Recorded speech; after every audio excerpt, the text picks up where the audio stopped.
Hi, I'm Megan, a bookseller at Literati Bookstore and the host for tonight's event. This evening, we're pleased to welcome Fran Shor to our At Home with Literati series in support of Weaponized Whiteness, Deconstructions, and Deconstructions of White Identity Politics.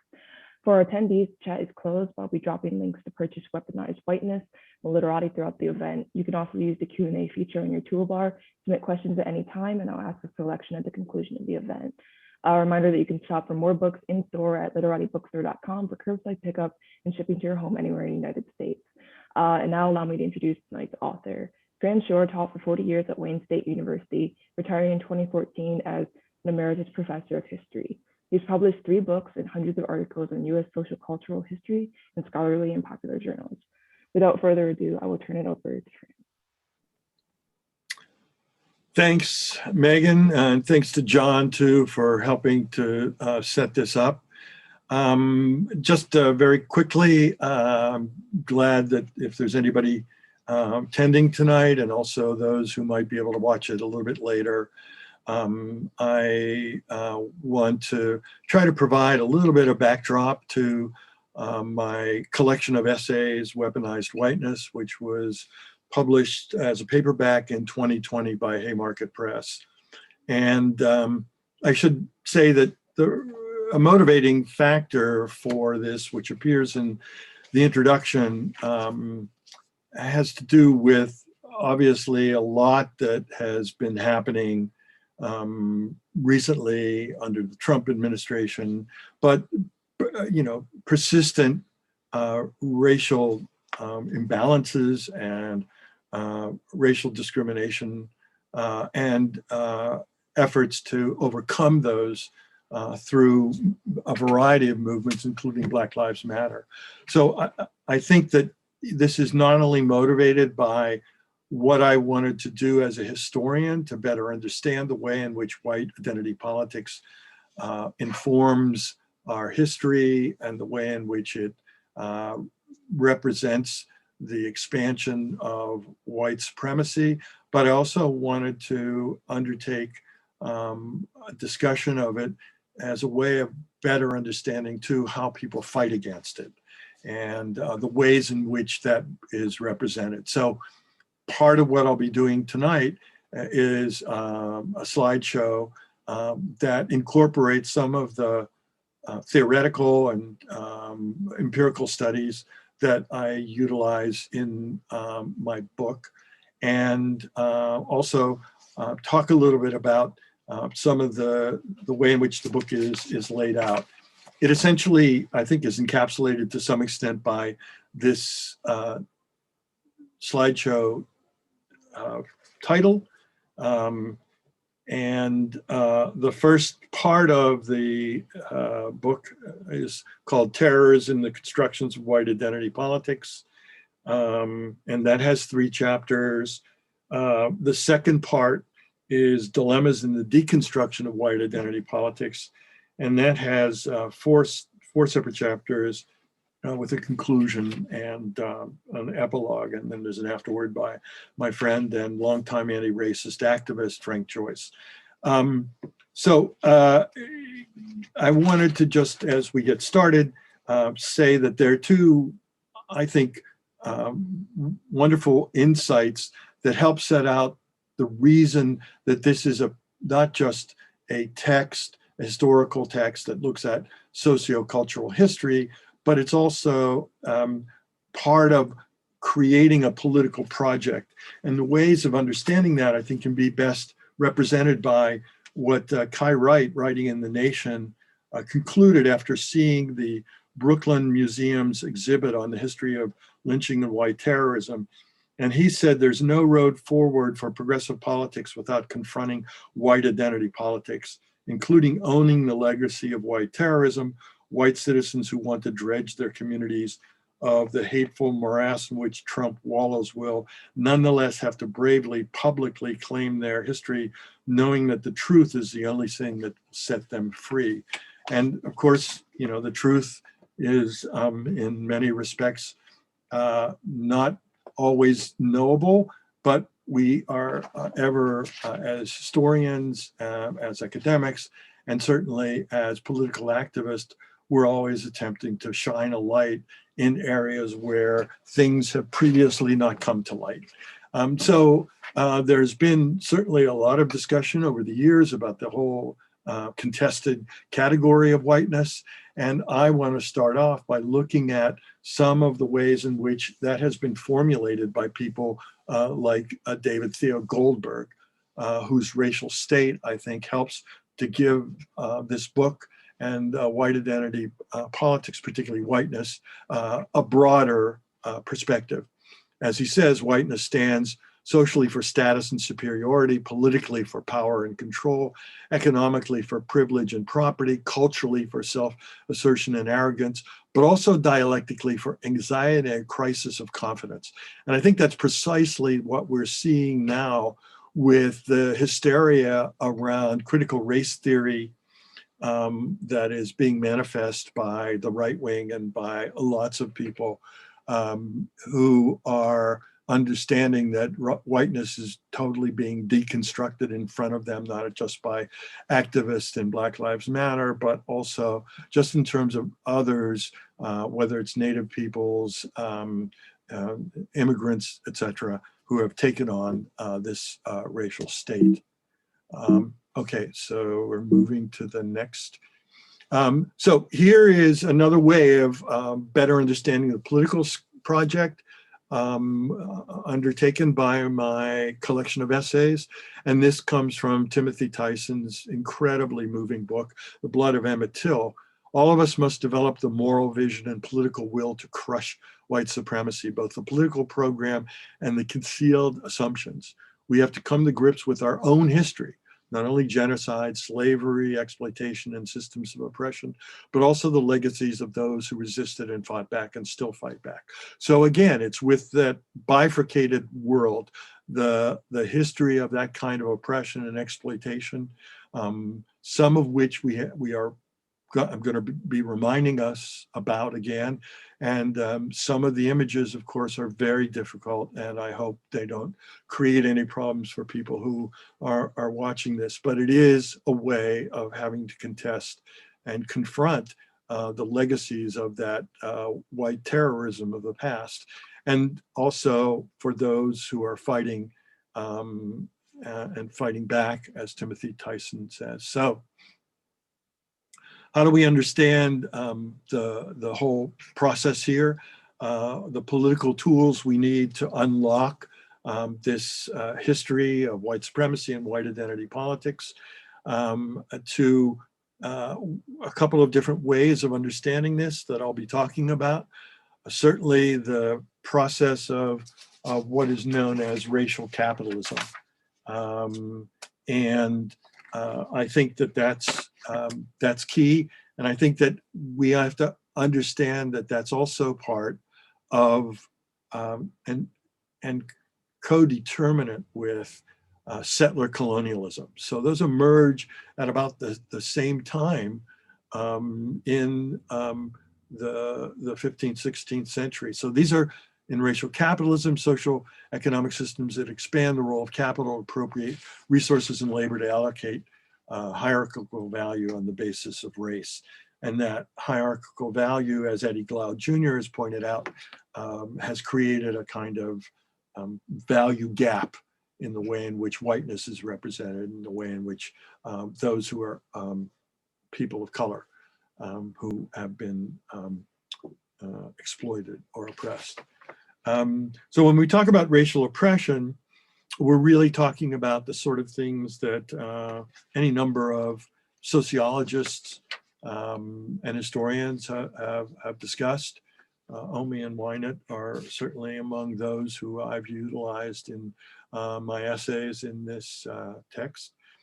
But to get at the definition of socio-historical process of domination and control that inform the structures and subjectivities of the dominant.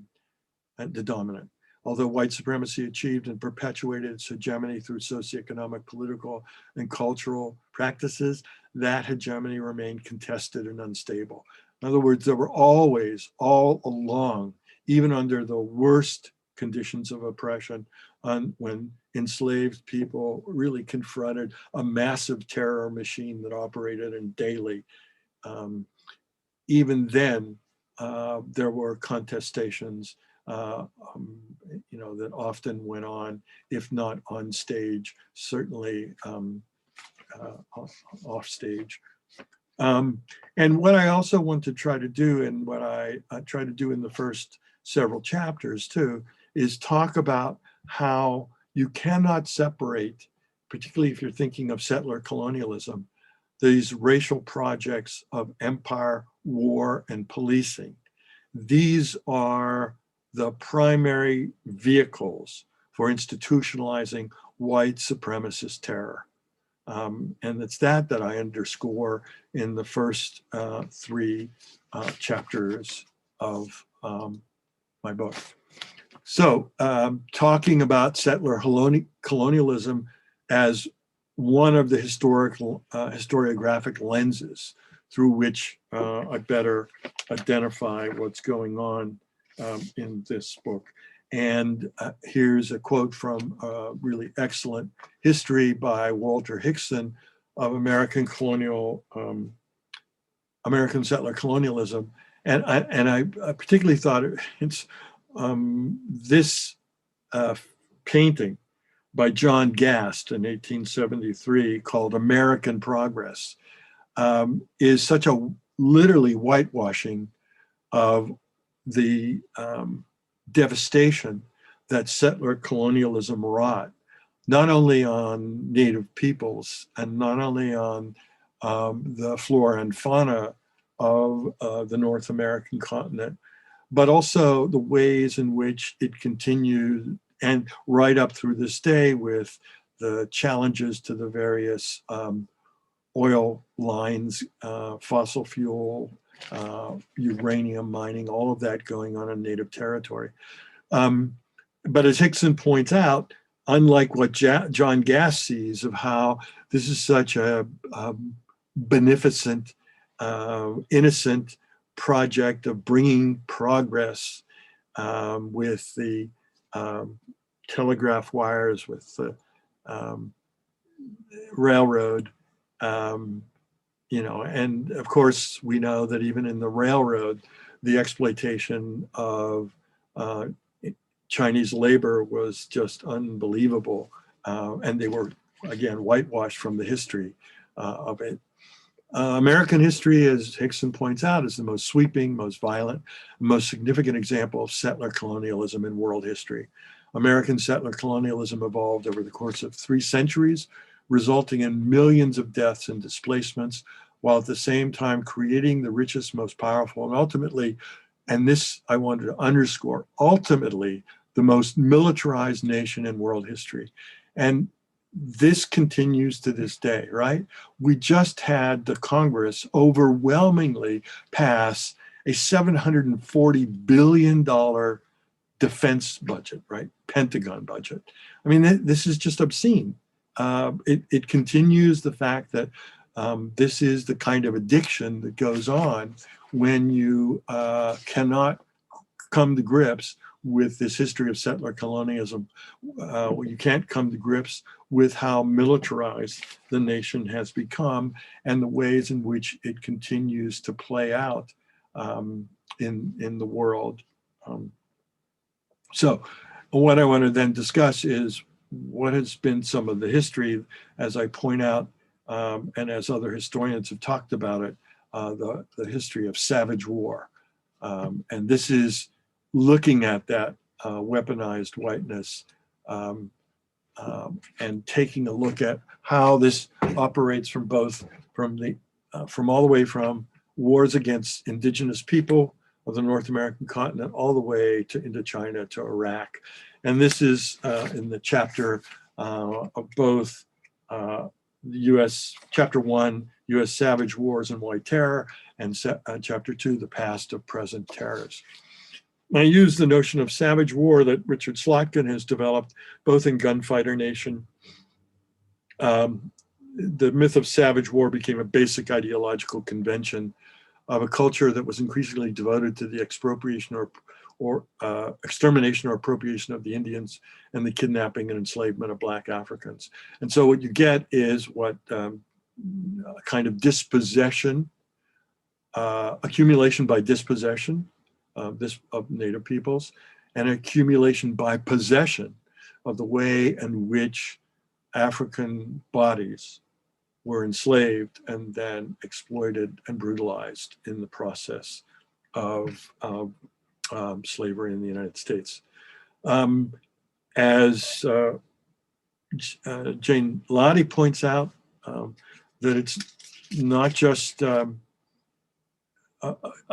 instance of an unending series of wars against Native peoples, but her focus is particularly on the whole 50-year war against the Apache in what is the Southwest. And out of that, she maintains that the United States was born, manufactured, and maintained through conquest and war.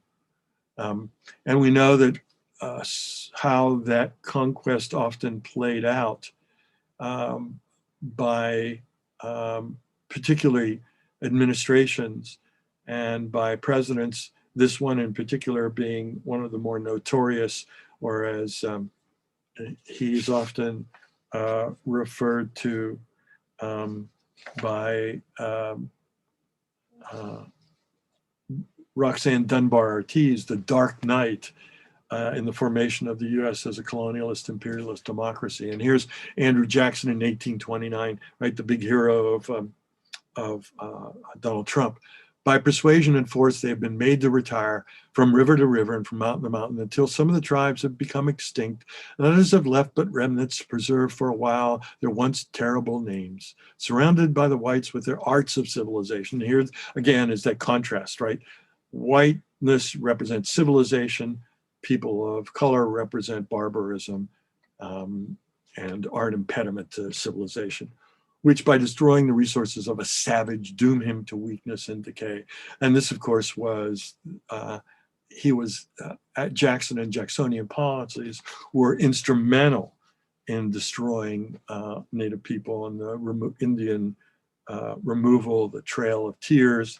And there's just weren't the tears of the 8,000 Cherokees who perished in the 1830s in these detention camps, but on and on and on, as again we'll see, right through the Wounded Knee Massacre, which happened on the Lakota Pine Ridge Reservation in South Dakota, when 360 over 300 were killed. These were men, women, and children who were just engaged in a nonviolent ghost dance in the hopes of culturally revitalizing their civilization that had been so decimated by the movement of settler colonialism.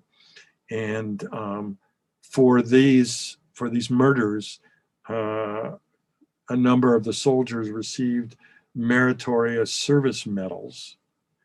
And it wasn't until George H.W. Bush, when there's finally a recognition that this was a horrific event. Of course, even while they were recognizing this, George H.W. Bush was invading Panama and wound up, the US military intervention wound up slaughtering thousands of Panamanians. And on to this expansion of US imperial intervention around the globe, to this horrific event, of course, in My Lai, but continuing on with it and continuing in ways in which, as we see through this film, American Sniper, that racist violence through the story of Chris Kyle presented as a hero, when in fact Kyle, as he talked about it in his own memoir, discussed Iraqis as a bunch of raghead savages. These are his own words, and he gloried in killing more than 250 of them. It's somewhat softened in the film by Clint Eastwood, but nonetheless still made into this heroic notion somehow, and therefore, again, picturing those who commit these war crimes as somehow heroes of white civilization. Okay, another aspect that I talk about in chapter 2 and in particular is on the issue of policing and how it emerges out of enslavement and slave patrols. Guns and slaveries were intimately associated with each other. All slave raiding relied on guns, and slave holding relied on armed repression. And these are the kinds of things that created what Edward Baptist in his incredible book, half of it points out are these kind of pathological bullies that were part and parcel of the slave patrols. And it wasn't just official policy. You also had, of course,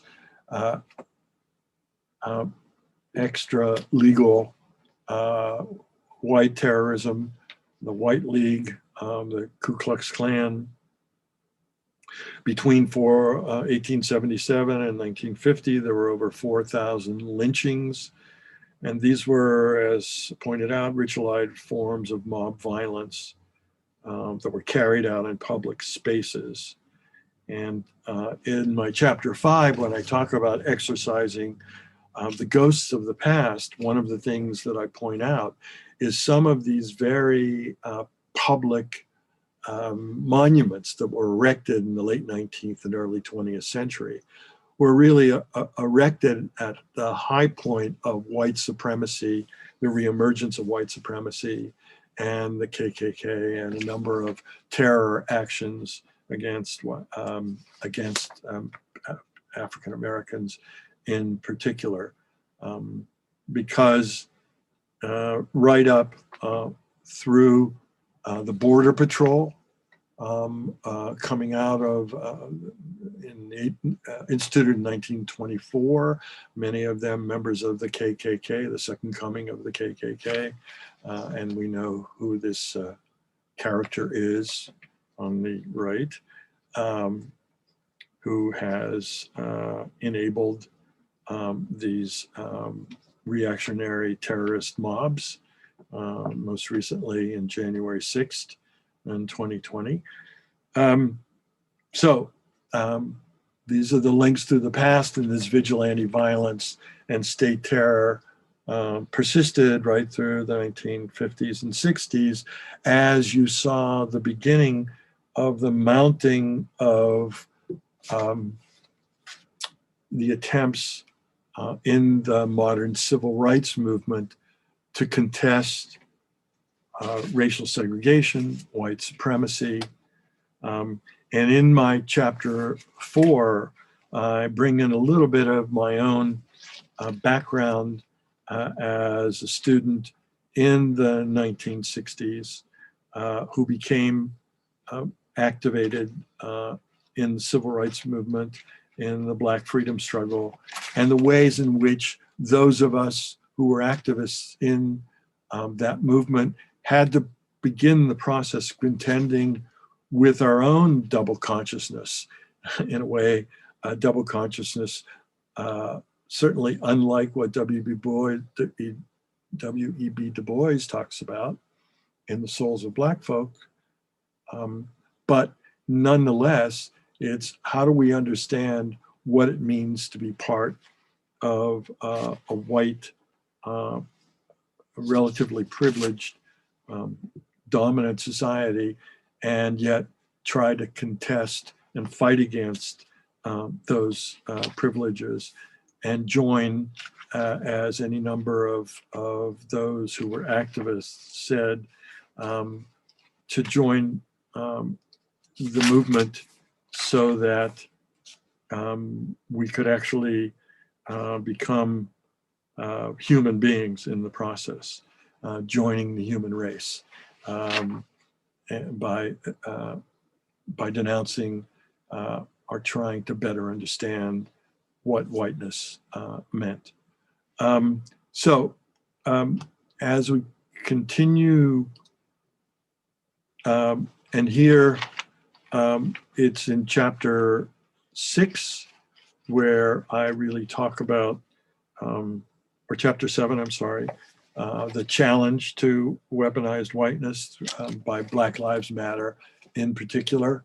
And I think certainly this has been something that has been one of the most powerful movements, contemporary movements, to not just challenge police violence, but also, I think in the words of some of the activists in the Black Lives Matter, like Darshil Kaur, who was a community organizer with Iowa Student Association, it's more than just police brutality, he writes. It's about systems in place that continue to devalue the lives of Black and brown people in different aspects, including the prison industrial complex, economic and food systems, the housing market, voting rights. And of course, that's why some of the allies in Congress are trying to fight so hard for a voting rights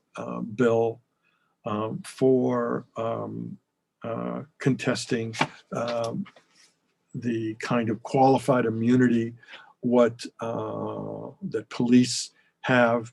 And it's clear that the Republican Party stands against this completely. And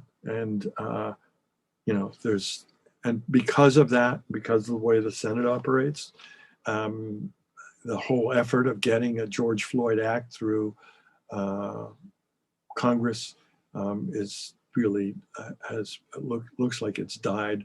Fortunately, at the local level, I think there are a number of victories that followed from the mobilization around Black Lives Matter. I mean, if you look at, for example, the election in San Francisco of the district attorney, in Philadelphia, in Cleveland, in St. Louis, these were all places of mobilization by Black Lives Matter, and that street mobilization translated into political mobilization that finally brought into the office of district attorneys people who wouldn't be turning a blind eye to police violence.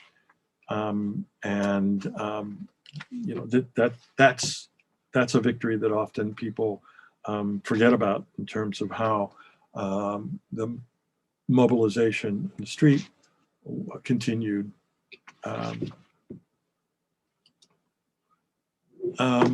But of course,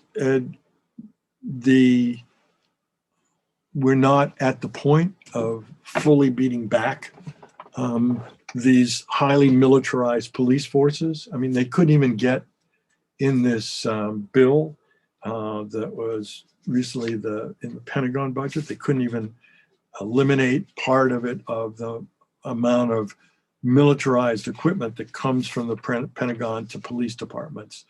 And you saw this in particular in operation in Ferguson, but even as people were attempting to fight back. I think there's some poignant words about this police in the US post box there. So I'll just move on. And in my chapter on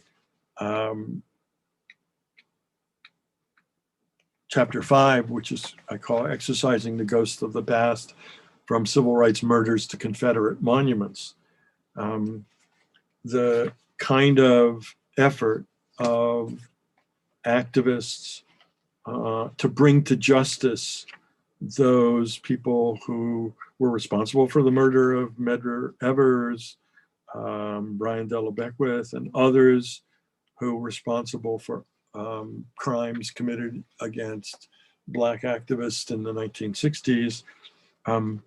These people had been brought to trial, but it's also in the way in which these Confederate monuments have been challenged, have been toppled, have been made issues of, in the public record. In New Orleans in particular, there's the whole take 'em down NOLA. And as they argued in their mobilization, the monuments and signs are much more than symbols of bygone days. They are active parts of an abusive system in which intentionally unequal distribution of power and resources goes unchecked. And again, these were put in public places with public tax dollars. Also, usually at the end of the 19th, beginning of the 20th century, in the brazen reflection and representation of white supremacy. And it's absolutely essential that they do get taken down and removed so that they can certainly serve as historical artifacts in a museum if you want to, but not as civic monuments, because that's not the way we're going to reconstruct our past in order to better have a multiracial, inclusive democracy in the 21st century. And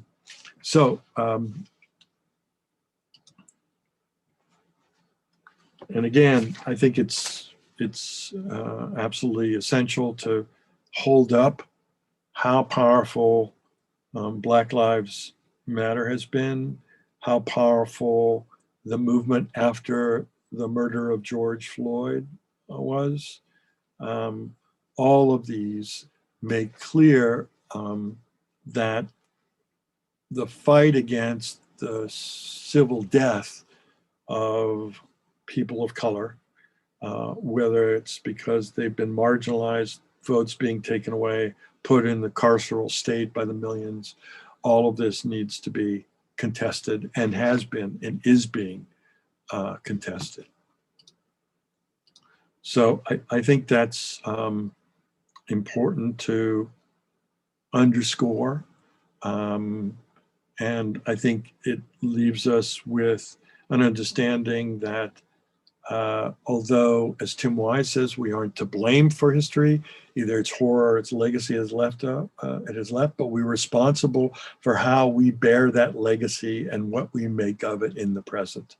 And so, as I said, that's to some extent why I wrote this book, why I pulled together essays. Some of the essays had been previously, two of them had been previously published in the Socialist Journal, New Politics, but I revised and updated them.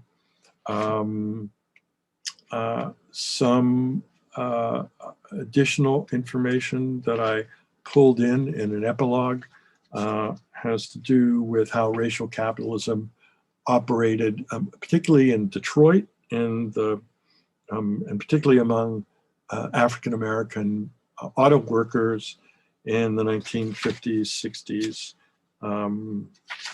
right up to the present. And then finally, something that I think is an incredible film,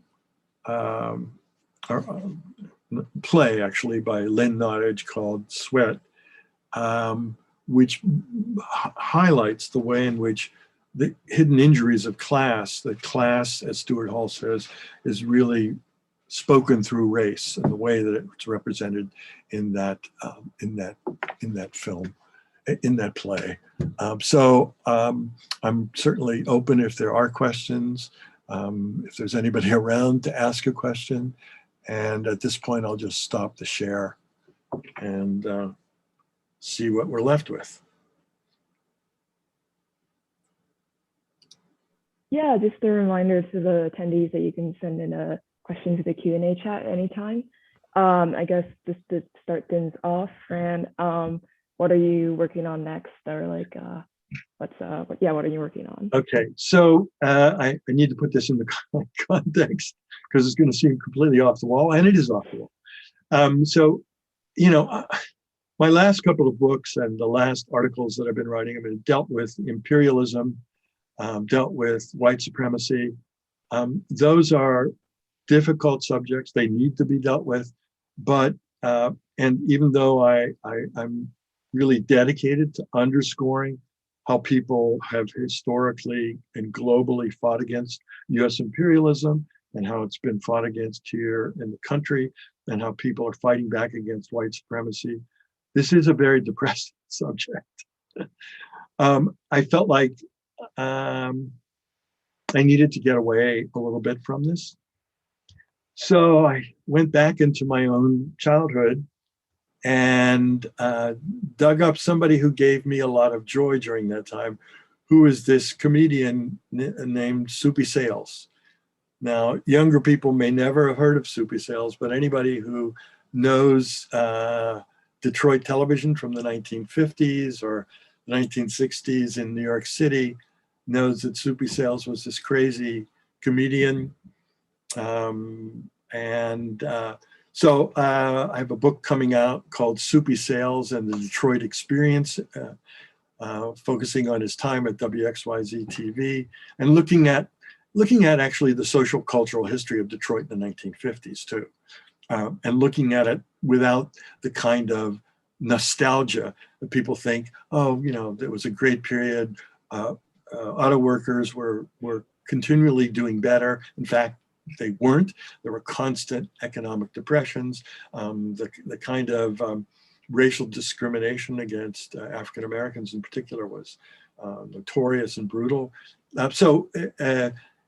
Even set against that, I think there's certain things that I tried to emphasize about comedy, television as popular culture, television as consumerist and Cold War ideology, jazz and the history of Detroit, and the way in which Soupy Sales played foregrounded jazz musicians in his evening program. So that's a book that I have coming out. Another one is I'll hold this up as a show and tell. I started writing this after I finished the Soupy Sales book, after my father passed away. I thought, well, another kind of excavation of my own past, but done in fictional terms. It's called Passages of Rebellion and highlights the time, for the most part, as a graduate student at the University of Minnesota when I was a draft resistor and anti-war activist. But it also brings it up to the contemporary period through the character's daughter, who is an activist in Take Back the Night and in radical feminism, who actually attends the University of Michigan and takes a course by Catherine McKinnon and is turned on to Andrea Dworkin. And so there's a little bit of that also. And the bringing it up to actually the last page is with a picture of George Floyd, because the youngest lineage is another young person who is adopted, a young person of color who becomes an activist in Black Lives Matter. And so I kind of try to bring that up to date. Mm-hmm.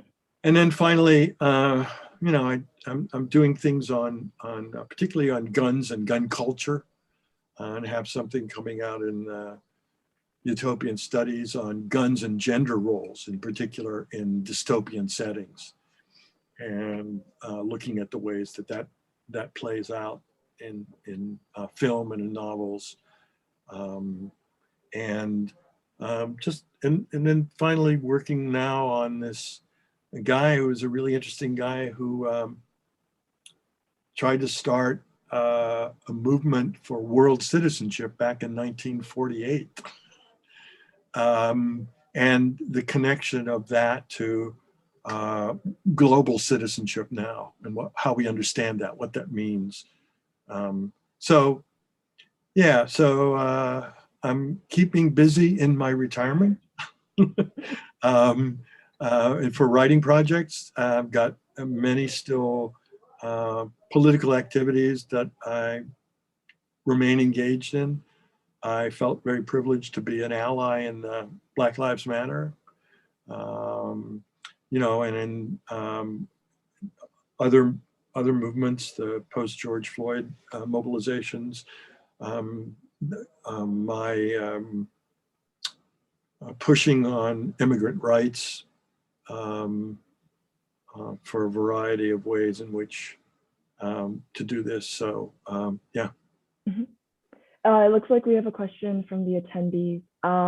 So the first one is, the question is, what would you recommend as the next steps for white people in battling historic trends of white supremacy and oppression? Wow, that's a great question. When you say next step, I think I think we've been doing baby steps. I mean, we certainly need to think this through as it's not going to be easy to tear down and overcome and transcend white supremacy. But I think we can take a lot of inspiration from people of color who have stepped up, whether it's by Native peoples, by immigrants, or by African Americans. And I think, to some extent, knowing that they will create paths that need to be followed, I think is important to keep our eye on that.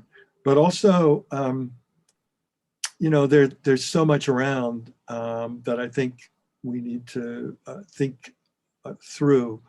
There are reforms, and I don't think we should necessarily cast aside the idea that reforms should be dismissed.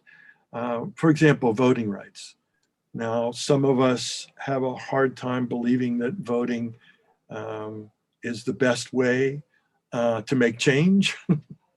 But it becomes a tactic which at a particular historical moment, as I cited with electing these radical district attorneys, is very, very important. So fighting to get voting rights passed, fighting to make sure that happens, that's important. And that if that means writing your congressperson and doing all those kind of reformist things, yes, do it. Same thing with immigrant rights. I mean, we're still talking about dreamers, right? I mean, this is insane. We need to make sure, and this administration sending 4,000 people back to Haiti. People had been away, for 10 years. We need to highlight that and fight that. We need to join with those organizations that are also highlighting that. And again, if this means, it's not the most radical thing on the block at this point, fine, it needs to be done. And then finally, again, talking about women's rights in my novel, fighting still, as people have said, with those signs. I can't believe we're dealing with this shit after, reproductive rights still, right? So another issue that we need to think about and understand that it's also, these are connected to a white supremacist project. Marginalizing women, marginalizing people of color, making it difficult for them to have autonomy. And I think that's where we can find ways of giving them more autonomy. That's what we should be engaged in, even if it's reformist at some level or whether it can be radical at another level. And the next question we have is, have you written anything discussing Black and Jewish relations in the 1950s and 1960s? There's an addendum to the question. It says, specifically how Jewish people were accepted by white people while fighting their own oppression alongside Black people. Yeah, no, I haven't done a deep dive in that. There are excellent books around that have. However, in the book that I just finished on Soupy Sales and talking about the 1950s, I look at the parallel lives and parallel neighborhoods of Jews in Detroit and of African Americans in Detroit, and where those paths may cross. And I think what I haven't completely excavated, although I have lots of notes for it, what's interesting is that in the late 1950s, if you look at the Jewish kids at Cass Tech in particular, they were instrumental in trying to help desegregate places around the city. You know, that's an interesting connection, I think, and that led them, as it led me, to question what is this whiteness that we bring with us.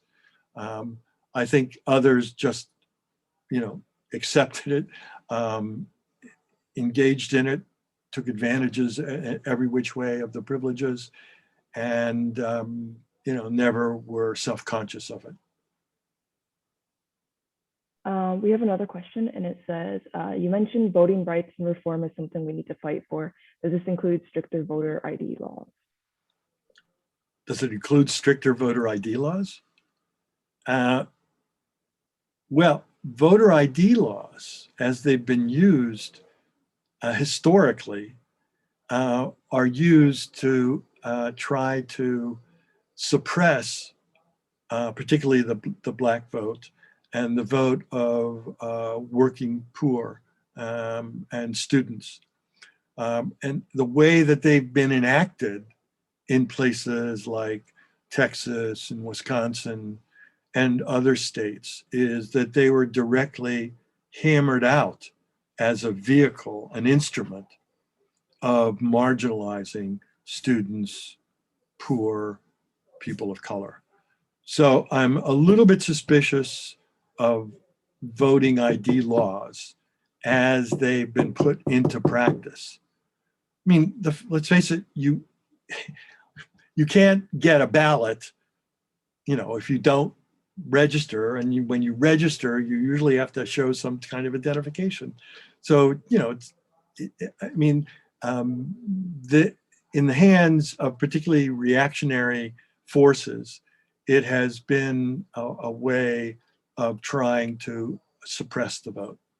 So in general, you got to look at the fine print and know that it's what it's really about.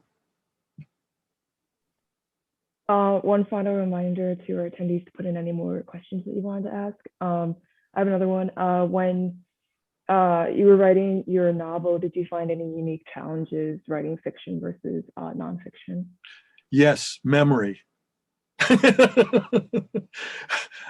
I would recommend, and I know, Megan, that you are a great creative fiction writer. Keep journals. Write as much as you can. I kept no journals.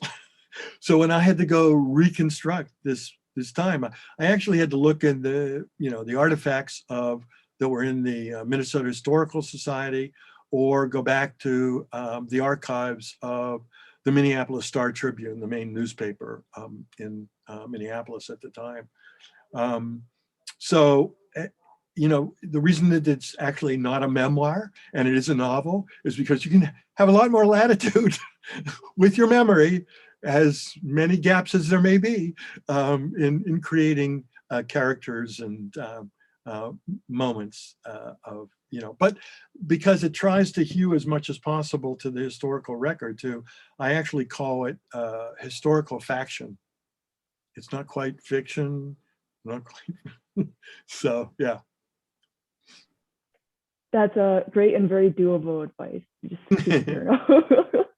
All right. I guess we've reached the top of the hour, but thank you so much, Fran, for joining us At Home with Literati.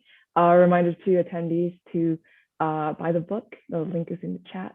And take care, everyone. Have a good night. Yes, thank you, everybody.